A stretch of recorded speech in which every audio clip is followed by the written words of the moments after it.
Mom's Love. Real-life story. The bustle of the hospital was a welcome distraction as I opened my new patient's chart and headed for her room. My son, Eric, had just brought home a disappointing report card, and my daughter, Shannon, and I had argued again about her getting a driver's license. For the next 8 hours, I wanted to throw myself into helping people who I knew had much more to worry about than I did. Rebecca was only 32, admitted for chemotherapy after breast cancer surgery. When I entered her room, it took me a moment to spot her amid the bouncing forms of 3 giggling little girls. I told Rebecca I would be her nurse, and she introduced her husband, Warren, 6-year-old Ruthie, 4-year-old Hannah, and 2-year-old Molly. Warren coaxed the girls away from their mother with a promise of ice cream and assured Rebecca they would return the next day.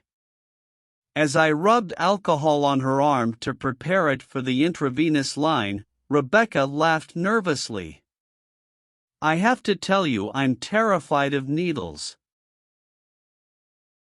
"It'll be over before you know it," I said. "I'll give you a count of 3. Rebecca shut her eyes tightly and murmured a prayer until it was over. Then she smiled and squeezed my hand. "Before you go, could you get my Bible from the table?" I handed her the worn book. "Do you have a favorite Bible verse?" she asked. Jesus wept. John 11 verse 35. "Such a sad one," she said. "Why?" "It makes me feel closer to Jesus, knowing he also experienced human sorrow." Rebecca nodded thoughtfully and started flipping through her Bible as I shut the door quietly behind me. During the following months, I watched Rebecca struggle with the ravages of chemotherapy. Her hospital stays became frequent and she worried about her children. Meanwhile, I continued to contend with raising my own kids. They always seemed either out or holed up in their rooms. I missed the days when they were as attached to me as Rebecca's little girls were to her. For a time it had seemed Rebecca's chemotherapy was working. Then doctors discovered another malignant lump. 2 months later, a chest X-ray revealed the cancer had spread to her lungs. It was terminal. "Help me to help her through this," I prayed. One day, when I entered her room, I found her talking into a tape recorder. She picked up a yellow legal pad and held it out to me. "I'm making a tape for my daughters," she said. I read the list on her pad: starting school, confirmation, turning 16, first date, graduation. While I worried how to help her deal with death, she was planning for her children's future. She usually waited until the early hours of the morning to record the tapes so she could be free from 20 interruptions. She filled them with family stories and advice, trying to cram a lifetime of love into a few precious hours.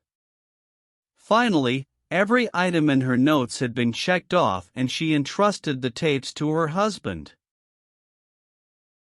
I often wondered what I would say in her place. My kids joked that I was like an FBI agent, with my constant questions about where they'd been and who they'd been with. Where, I thought, are my words of encouragement and love? It was 3 o'clock one afternoon when I got an urgent call from the hospital. Rebecca wanted me to come immediately with a blank tape. What topic has she forgotten? I wondered. She was flushed and breathing hard when I entered her room. I slipped the tape into the recorder and held the microphone to her lips. Ruthie, Hannah, Molly, this is the most important tape. She held my hand and closed her eyes. Someday your daddy will bring home a new mommy. Please make her feel special. Show her how to take care of you. Ruthie, honey, help her get your brownie uniform ready each Tuesday. Hannah, tell her you don't want meat sauce on your spaghetti. She won't know you like it separate. Molly, don't get mad if there's no apple juice. Drink something else. It's okay to be sad, sweeties. Jesus cried too. He knows about sadness and will help you to be happy again. Remember, I'll always love you. I shut off the recorder and Rebecca sighed deeply. Thank you, Nan, she said with a weak smile. You'll give this one to them, won't you? She murmured, sliding into sleep.